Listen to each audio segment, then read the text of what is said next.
তো যাই হোক, কি অবস্থা, সবাই কেমন আছেন? আজকে আবারও ভিডিও নিয়ে আসলাম। এখন দোকানের দিকে যাব। তো তো মার্কেটের সামনে দিয়ে যাচ্ছি।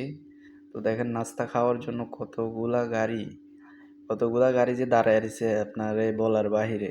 প্রতিদিন সকালে এত পরিমাণে নাস্তা চলে, নাস্তা খায়। ওমানিরা বাড়িতে নাস্তা বানায়ও না, সবাই আইসা মনে করেন এইসব মাতামে, এইসব কফি শপে আইসা বৈশা বৈশা খায়।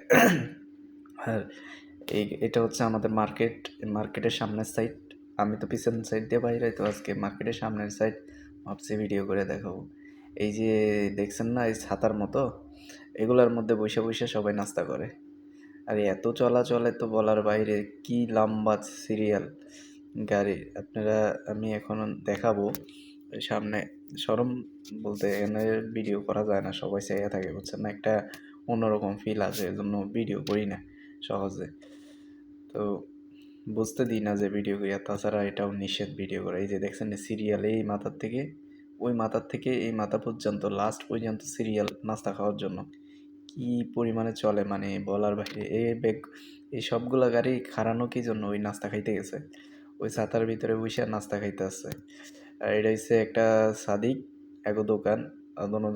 দোনোটা একটা আরেকটার লগে খালি সারাদিন লাইগা থাকে। তো এই যাওয়ার সময় দেখা করে গেলাম। তো এটার পিছনের মার্কেটের দোকান হয়েছে আমার, এখন ওইখানেই যাব। এই একটা সকালের নাস্তাটা যে কি ইম্পর্টেন্ট ওদের জন্য, ওরা নাস্তা তো বানাইবই না, সারাদিন খালি গাড়ি নিয়ে এসে 2-3 ঘন্টাও খাড়ায় থাকে নাস্তা খাওয়ার লেগে। নাস্তার টাইম চলে যায়, এরপরেও নাস্তা খাওয়া লাগবেই। এই যে পিছন দিয়ে এই যে লাইন এখনো শেষ হয় নাই, দেখছেন, পুরা এই মাথার থেকে সেই মাথা। তো এই অবস্থা আর কি এই দেশে।